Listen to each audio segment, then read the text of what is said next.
Hello, today we are going to start the chapter Control and Coordination in Animals and Plants.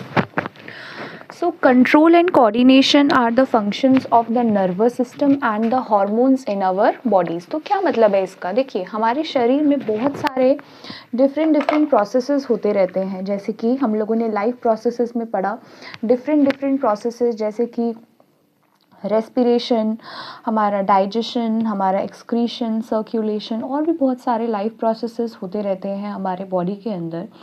लेकिन इन सारे के सारे processes को synchronise करना, कंट्रोल करना, कोऑर्डिनेट करना, ये दो अलग प्रोसेसेस के अंडर आता है। और उन दो प्रोसेसेस को हम लोग कहते हैं, नंबर 1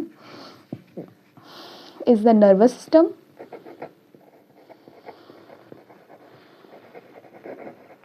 और दूसरे सिस्टम को हम लोग बोलते हैं एंडोक्राइन सिस्टम।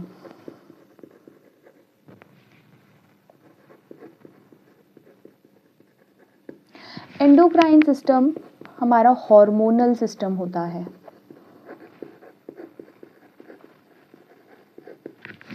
और दूसरा होता है नर्वस सिस्टम। तो ये जो दो सिस्टम है, नर्वस सिस्टम और एंडोक्राइन सिस्टम, मेनली ये दोनों सिस्टम हमारे बॉडी के अंदर कंट्रोल एंड कोऑर्डिनेशन को संभालते हैं। अब नर्वस सिस्टम का जो फंक्शनल यूनिट होता है, that is known as your neuron, या जिसको हम नर्व सेल भी बोलते हैं। तो ये जो नर्व सेल होता है, ये नर्व सेल का basic structure and functional unit होता है। अगर हम लोग नर्व सेल के स्ट्रक्चर की बात करें तो ये कुछ इस प्रकार का दिखता है।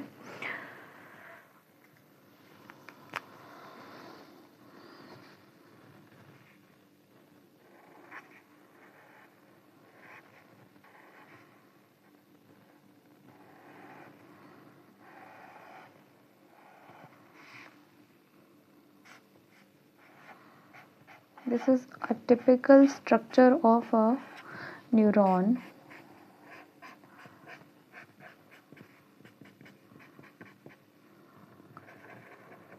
न्यूक्लियस भी होता है, और साथ ही साथ इसके पास इस तरीके के स्ट्रक्चर भी होते हैं।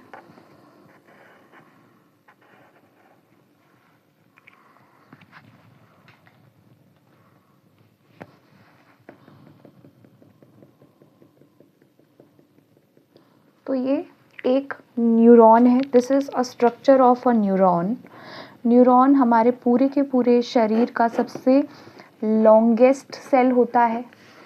It is the longest cell of our body. ये जो आपको हेयर लाइक स्ट्रक्चर्स दिख रहे हैं, इसको हम लोग डेंड्राइट्स कहते हैं।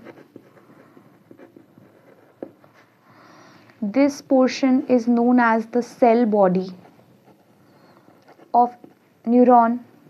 ये जो लॉन्ग इलोंगेटेड पार्ट है, इसको हम लोग एक्सॉन कहते हैं, और this portion is known as the nerve ending.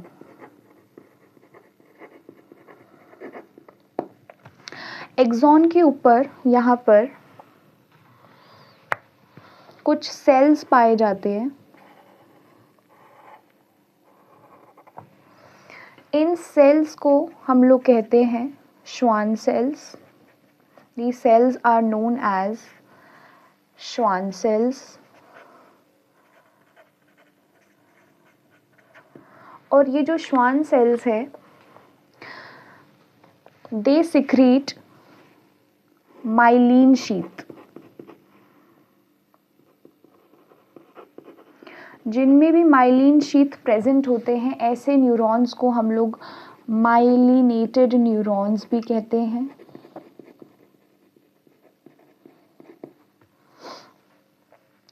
तो अब जो हमारा इम्पल्स है, जो हमारा मैसेज है, ये डेंड्राइट्स हैं। डेंड्राइट्स जो है वो मैसेज को रिसीव करते हैं, और थ्रू सेल बॉडी एक्सॉन से गुजरते हुए ये नर्व एंडिंग तक पहुंचते हैं, और फिर यहाँ पर एक दूसरा न्यूरॉन होता है, उसको अपना मैसेज ट्रांसफ़र करते हैं। सो स्ट्रक्चर ऑफ न्यूरॉन की अगर मैं बात करूँ तो it comprises of the cell body, जिसको हम लोग सोमा भी बोलते हैं। एक्सॉन होता है इसमें, a long cylinder projection that conducts the electrical impulses away from the cell body से दूर ले जाता है। इसमें डेंड्राइट्स पाए जाते हैं जो ट्री लाइक स्ट्रक्चर्स होते हैं। ये क्या करते हैं, दूसरे न्यूरॉन से मैसेजेस को रिसीव करते हैं। और फिर साइनैप्सेस होते हैं। Synapses are nothing but specialized junctions between the neurons. दो न्यूरॉन्स के बीच के गैप को ही हम लोग साइनैप्स कहते हैं। मान लीजिए दिस इज वन न्यूरॉन,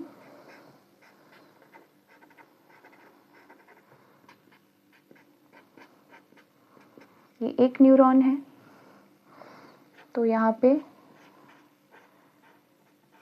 ये दूसरा न्यूरॉन है।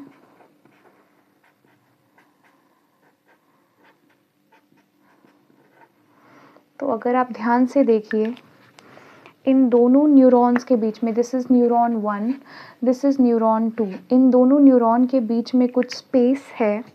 और ये जो स्पेस है, this space is nothing but synapse.